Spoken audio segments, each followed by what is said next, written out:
Саламатсыздарбы балалар, әдебиеттік оқу пәні 84-ші сабақ. Бүгін сабағымыздың тақырыбы болаттың белгісі. Бұл сабақта мәтінді бөліктерге бөліп ат қоясың, мәтіндегі оқиғаның себебін анықтайсың. Бірінші тапсырма қарақаттың пайдасы туралы айт. Қарақат адам денсаулығына өте пайдалы, ол дәруменге бай.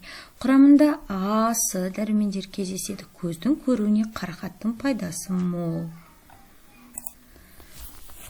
Екінші тапсырма мәтінді түсініп оқу. Болаттың белгісі. Болат тау беткейінен қол қорабын толтыра қарақат теріп қайтып келе жатыр.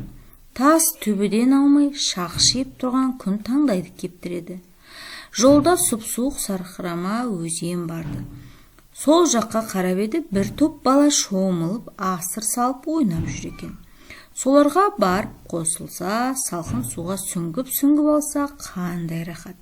Бірақ балалар қарақатымды талап жеп қояды-ау, деп ойлады Болат. Апам одан тосап қайнатам демеп пе еді.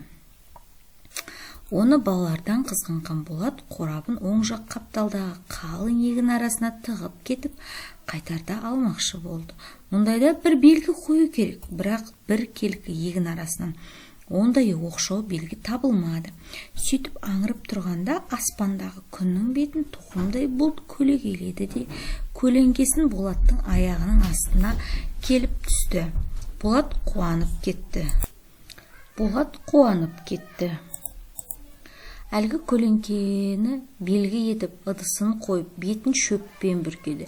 Сөйтті де өзенге қарай жөнелді. Біраздан кейін Болат суға шомылып, салқындап қайтып келе жатты. Бірақ ол қанша іздесе де ыдысын да, белгілеп кеткен көлеңкені де, күн бетін бүркеген бағанағы ақша бұлтты да таппады.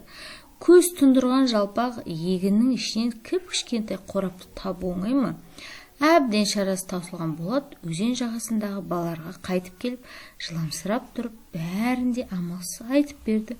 Болаттың қызғаншақтығы мен аңқаулығы көпке дейін жолдастардың арасында әзіл болып жүрді. Өтепбай Канахин. Енді бізге мына жерде балалар суреттер берілген екен, осы суреттерге ат қойыңдар дейді.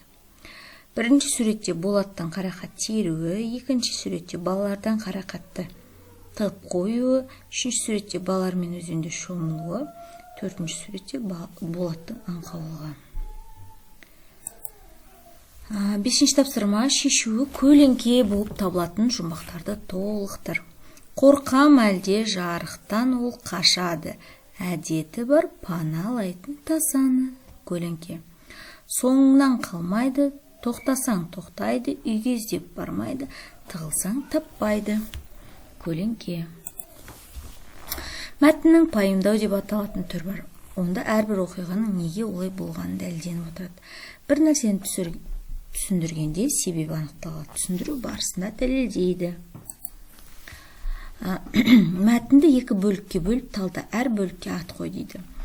Болат қарақатты неліктен тағып қойды? Себебі басқа балалар жеп қояды деп қорықты, қызғанды. Болат қарақатты не себеп таппай қалды? Өйткені белгі ретінде қойған көлеңке жоқ болып кетті. Сөйтіп жалпақ егіннің ішінен кішкентай қорап көрінбей қалды. Сен Болатқа қандай кеңес берер едің? Болат, қалың қалай, сенің жасаған іс-әрекетің дұрыс болмады. Қызғаныш жақсы қасиет емес, достарыңнан заттарыңды қызғанба. Сонда сені де достарың құрметтейтін болады. Осымен сабағымыз аяқталды. Алдағы сабақтарымызды жіберіп алмас үшін арнамызға тіркеліп, лайк басуды ұмытпаңдар.